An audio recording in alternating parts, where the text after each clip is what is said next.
নমস্কার বন্ধুরা, অর্ণব কিডস চ্যানেলে সবাইকে স্বাগত। চলে এসেছি আজকে জমজমাট একটি রেসিপি নিয়ে, বাটা মাছের তেল ঝাল। দেখুন আমি কিভাবে বানাই, পুরো ভিডিওটা দেখতে থাকুন। এখানে নিয়ে নিয়েছি আমি 250 গ্রাম বাটা মাছ, খুব ভালো করে আমি কেটে ধুয়ে নিয়েছি। এরপর এর মধ্যে আমি লবণ আর হলুদ মাখিয়ে নেব। দেখুন লবণ আর হলুদ এটার মধ্যে আমি খুব ভালোভাবে মাখিয়ে নিচ্ছি।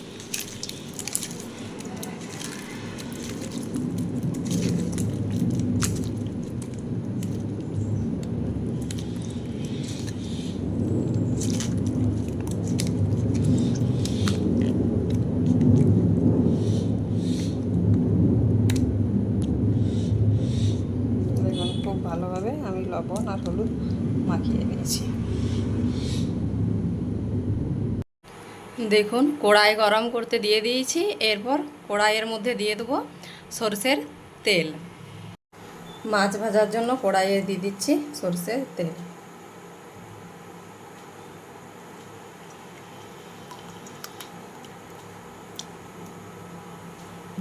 এরপর তেল গরম হওয়া পর্যন্ত অপেক্ষা করব। তেলটাকে খুব ভালোভাবে গরম করে নিতে হবে, না হলে মাছ কিন্তু কড়াইয়ের মধ্যে লেগে যাবে।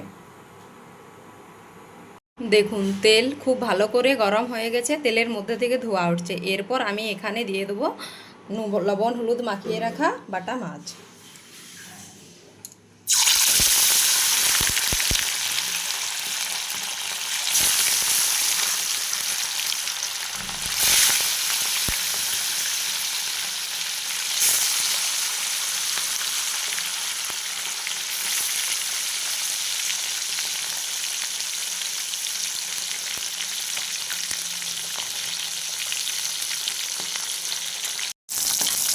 দেখুন মাছগুলো আমি খুব ভালোভাবে ভেজে নিচ্ছি। আস্তে আস্তে উল্টে দেবো।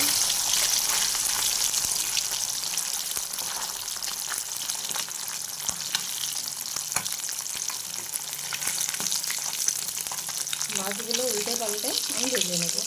এই মাছগুলো খুব কড়া করে না ভাজলেও চলবে।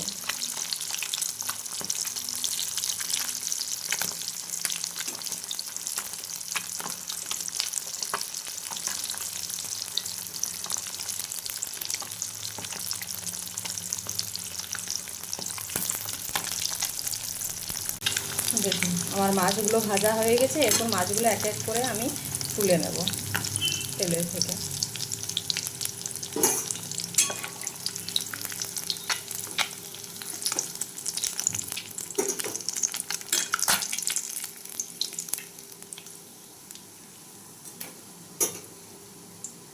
এরপর আমি আর যে মাছগুলো আছে তেলের মধ্যে এক এক করে দিয়ে দেব।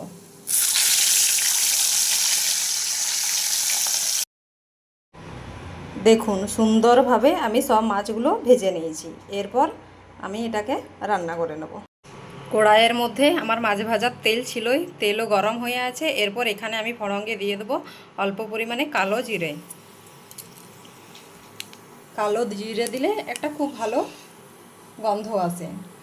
আর দিয়ে দেবো এখানে 4টে চেরা কাঁচা লঙ্কা। কালো জিরে আর কাঁচা লঙ্কা দেওয়া হয়ে গেছে। এরপর এখানে আমি দিয়ে দেবো কেটে রাখা কুচো করে রাখা পেঁয়াজ।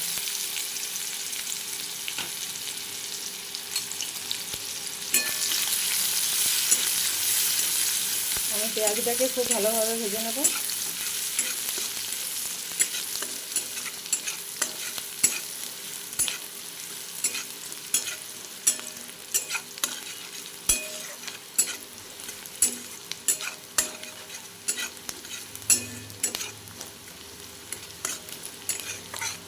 আমি পেঁয়াজটা একটু লাল লাল করে ভেজে নেব।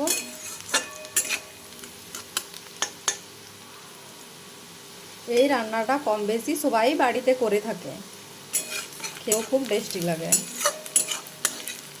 কিন্তু আমি আজকে কেমন করে বানাই আপনারা পুরো ভিডিওটা দেখুন।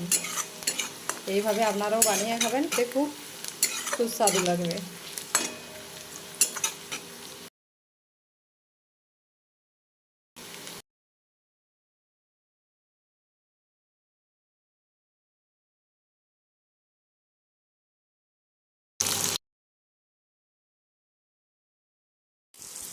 দেখুন পেঁয়াজ আর টমেটো খুব ভালোভাবে মেল্ট হয়ে গেল। এরপর এখানে আমি লবণ আর একে একে সব গুঁড়ো মশলা দিয়ে দেবো।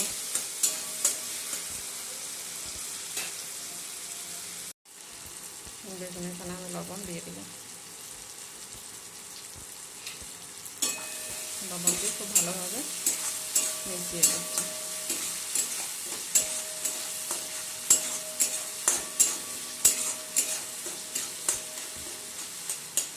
এরপর একে একে সব গুঁড়ো মশলা আমি এখানে অ্যাড করে দেব। দেখুন প্রথমেই আমি দিয়ে দিচ্ছি 1 চা চামচ মতো হলুদ গুঁড়ো, 1 চা চামচ মতো জিরে গুঁড়ো, আর দিয়ে দিচ্ছি 1 চামচ মতো লঙ্কার গুঁড়ো, আর দেব অল্প পরিমাণে ধনের গুঁড়ো। খুব ভালোভাবে আমি এগুলো ভেজে নেব।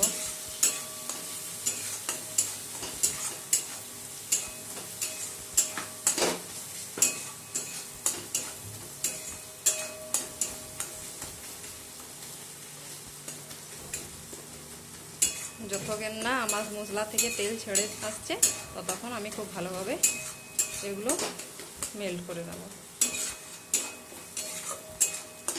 দেখুন খুব ভালোভাবে মেল্ট হয়ে গেছে। এরপর এখানে আমি দিয়ে দেবো অল্প পরিমাণে জল। দেখুন এখানে আমি জল দিয়ে দিলাম।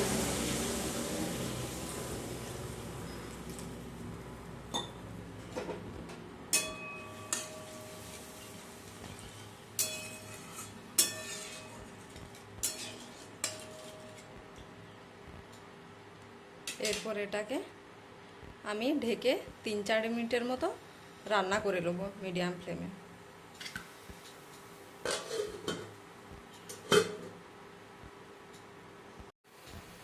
দেখুন 3-4 মিনিট পর ফিরে এলাম।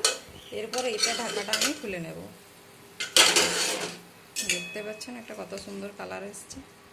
এরপর এখানে আমি দিয়ে দেবো আগে থাকতে সরষে আর পোস্ত একসঙ্গে আমি পেস্ট করে রেখেছিলাম। এরপর এটা আমি এখানে দিয়ে দিলাম।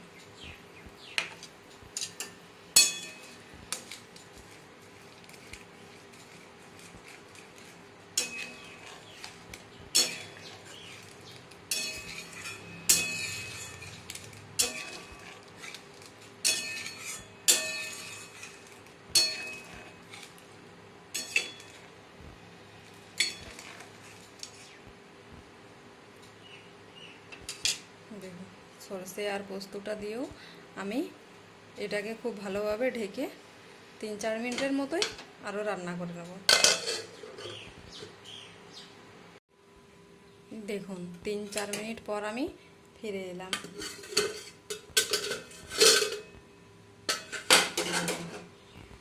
কত সুন্দর আমার গ্রেভিটা হয়ে গেছে। এরপর এখানে দিয়ে দেবো আমি ভেজে রাখা মাছ। একে একে আমি ভেজে রাখা মাছগুলো সব দিয়ে দেবো।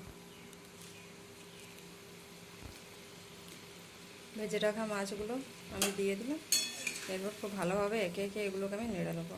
আমি এখানে একে একে সব মাছগুলোই দিয়ে নাড়াচাড়া করে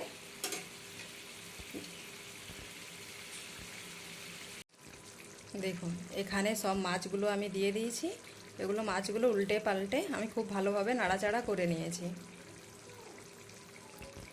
এরপর এটাকে আমি ঢেকে কিছুক্ষণের জন্য রেস্টে রেখে দেবো। তাহলেই আমার মাছের ঝাল রেডি হয়ে যাবে। এটাকে আমি ঢেকে দিলাম। ঢেকে আমি গ্যাসটা বন্ধ করে দেবো। দেখুন প্রায় 3 মিনিট বাদে আমি ঢাকাটা খুলে নিচ্ছি। দেখতে পাচ্ছেন কত সুন্দর হয়েছে। দেখুন এটি গরম ভাতের সাথে খেলে আর কিছুই লাগবে না। এটি খেতেও খুব সুস্বাদু হবে আর দেখতেও কত সুন্দর হয়েছে। দেখুন এরপর এটিকে আমি একটি সার্ভিং প্লেটে নিয়ে নেব। যদি আমার রেসিপিটি ভালো লেগে থাকে অবশ্যই আমার চ্যানেলটিকে সাবস্ক্রাইব করে দেবেন এবং লাইক, ফলো, শেয়ার, কমেন্ট করতে একদমই ভুলবেন না। ফিরে আসছি নিত্য নতুন ভিডিও নিয়ে। প্লিজ আপনারা আমার সাথে থাকুন।